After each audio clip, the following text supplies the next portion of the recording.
ఎమ్మెల్సీటీ Jeevan Reddy media సమావేశం. సాగు చేసే రైతులకు పెట్టుబడి సాయం అందించాలని ఎమ్మెల్సీటీ జీవన్ రెడ్డి పేర్కొన్నారు. సాగు చేసే రైతులకు ఇస్తేనే బాగుంటుందని, తెలంగాణ ప్రభుత్వం 7,500 అందిస్తున్నామని, కేంద్ర ప్రభుత్వం రైతులకు ఎకరా 6,000 మాత్రమే ఇస్తుందని, లక్షల కోట్లు అంబానీ అదానికి దోసిపెట్టి 4 లక్షల కోట్లు ఖర్చు చేస్తే దేశవ్యాప్తంగా రైతులకు రుణమాఫీ చేయొచ్చని అన్నారు. కానీ రైతులకి వ్యతిరేకంగా మోదీ వ్యవహరిస్తున్నారని అన్నారు.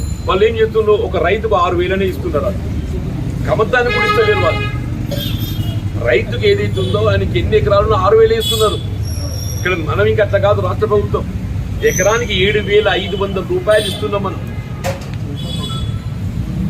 అంటే కేంద్ర ప్రభుత్వం ఇచ్చేది ఒక ఎకరానికి ఇచ్చేటువంటి ఒక పెట్టుబడి కూడా సరిపోదు. కేవలం 6,000 రూపాయలు ఇస్తున్నారు వాళ్ళు. కాంగ్రెస్ పార్టీ అటువల తెలంగాణ రాష్ట్ర ప్రభుత్వం 7,500 అంటే ప్రతి ఎకరా ఒకటేంటి సాగు చేసేవాడికి ఇవ్వాలని చెప్పి తలుస్తుంది. మంచిదే కదా అది. సాగు చేసేవాడికి ఇవ్వాలి అనే తలంతరం మంచిదే కదా అది. ఇలా కేంద్ర ప్రభుత్వం ఉన్నదే. ఇప్పుడు అదే పెద్ద పెద్ద అంబానీ అదాన్ లాంటి వారికి ఏదైతే ఉందో లక్షల కోట్లు వాళ్ళకు వెసులుబాటు కల్పించింది, రుణమాఫీ చేసింది.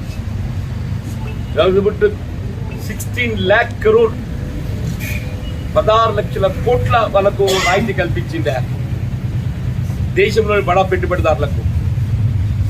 సాధారణ రైతాంగానికి ఏదైతుందో అంత కొడితే 4 కోట్ల కంటే ఎక్కువ కాదు, 4 లక్షల కోట్ల కంటే ఎక్కువ కాదు అంత కొడితే.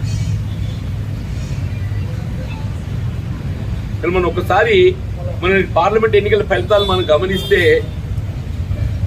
పంజాబ్ రైతాంగం ఏదైతుందో అక్కడ నిజంగా ఇంత చైతన్యం కదా అని చెప్పంటే వాళ్ళ తీర్పు వీళ్ళ ఈ కేంద్ర ప్రభుత్వానికి నరేంద్ర మోడీ గారికి ఒక కనువిప్పు కావాలి.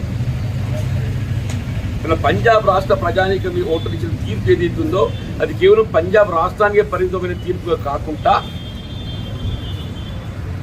ఈ దేశంలో గత దశాబ్ద కాలం అవలంబించిన రైతు వ్యతిరేక విధానాలకు నిదర్శనంగా తీర్పిచ్చిండు. రైతు వ్యతిరేక విధానాలకు నిదర్శనంగా తీర్పిచ్చిందని చెప్పండి.